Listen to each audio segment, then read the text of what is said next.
ध्रुव जी महाराज उत्तानपाद के पुत्र थे। उनकी दो पत्नियां थीं, उत्तानपाद की सुरुचि और सुनीति।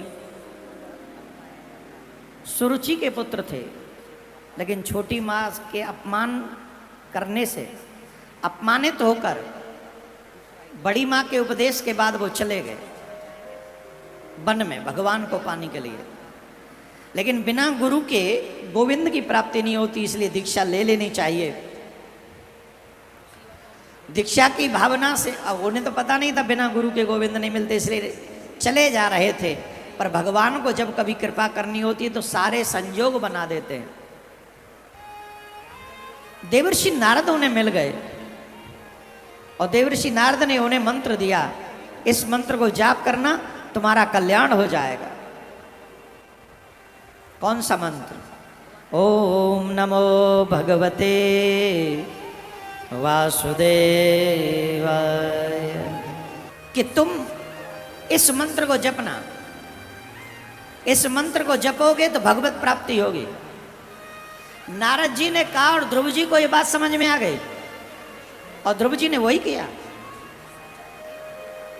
अपने गुरु के वचनों पर विश्वास करके, दृढ़ विश्वास करके, मन क्रम वचन से ध्रुव जी ने दृढ़ विश्वास के साथ अपने गुरु के दिए हुए मंत्र में सच्ची निष्ठा के साथ जाप प्रारंभ किया।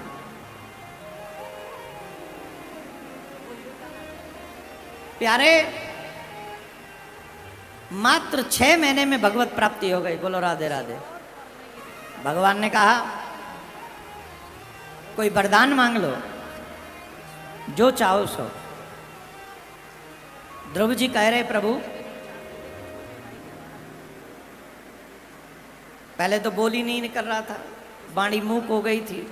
भगवान ने अपना शंख उनके कपोल से लगाया तो उनकी सोई हुई सरस्वती जागृत हो गई और जब बोलना प्रारंभ किया, यौनता प्रवस्मवाच मिमां प्रसुप्तां संजीवयत खिल शक्तिधरा सुदाम्ना अन्यस्तहस्त चरण श्रवणत्वगाधीन प्रणाम नमो भगवते पुरुषाय तुभ्यम।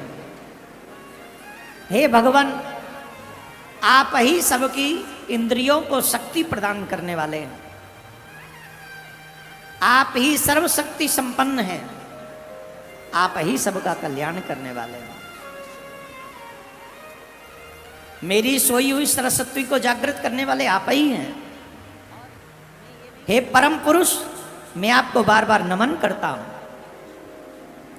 भगवान बोले कोई वरदान मांग लो। ध्रुव जी कहते प्रभु, जब तक आपका दर्शन नहीं किया था ना, तब तक बड़ी इच्छा थी, ये मांगूंगा, ये मांगूंगा, ये मांगूंगा। परंतु आपका दर्शन करने के बाद मुझे बात समझ में आ गई कि मैं कुछ भी मांग लूं, कितना भी बड़ा राज्य मांग लूं, अंत तो गत्वा तो मुझे ये राज्य भी छोड़ के जाना ही पड़ेगा। इसलिए मुझे आपसे वो नहीं चाहिए जो छोड़ना पड़े। मुझे अगर आप देना चाहते हैं तो सिर्फ अपने चरणों की भक्ति दे दीजिए और मुझे कुछ नहीं चाहिए। भगवान बड़े प्रसन्न हुए, भगवान रीझ गए अपने भक्त पर।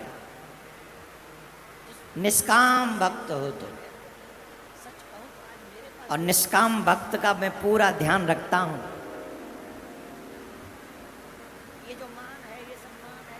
ये जना पर्युपासते तेषां युक्ता व्युक्ता नाम योग क्षेम बहाम्यहम, योग क्षेम बहाम्यहम।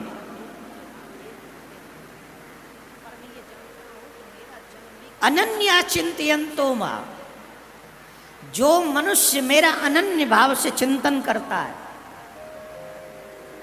मेरी उपासना करता है, मैं भी उस भक्त की उपासना उतने ही मन से करता हूं, इसमें कोई संशय नहीं।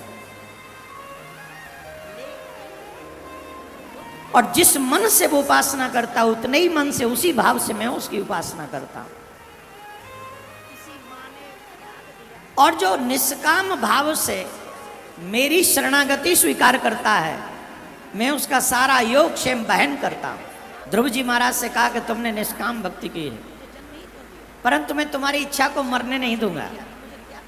तुम यहां रहोगे तब तक 36,000 वर्ष तक पृथ्वी पे राज्य करोगे। कितने?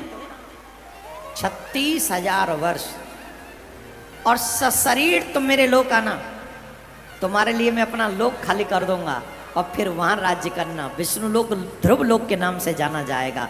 तुम यहां भी राज्य करोगे और तुम वहां भी राज्य करोगे। बोलो राधे राधे। तो ध्रुव जी महाराज ने 36,000 वर्ष तक, एक और बात बहुत अच्छी,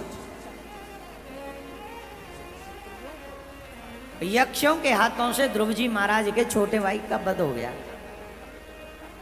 महाराज ध्रुव जी ने ऐसा भीषण युद्ध किया कि यक्षों की रेल बना दी, त्राईमाम करने लग गए थे। तब ब्रह्मा जी और महाराज मनु पधारे ध्रुव जी के पास और ध्रुव जी से कहने लगे, इतना क्रोध करना ठीक नहीं। हम जानते हैं कि तुम अपने भाई के लिए युद्ध कर रहे हो। अब भाई का जाना एक प्रारब्ध है, समझो, प्रारब्ध है, उसे कोई नहीं टाल सकता। परंतु ये भी सत्य है कि एक के लिए इतनी हत्याएं ठीक नहीं। तुम क्रोध को त्याग दो। महाराज अपने पितामह के कहने पर एक क्षण में ध्रुव जी ने क्रोध त्याग दिया, एक क्षण में।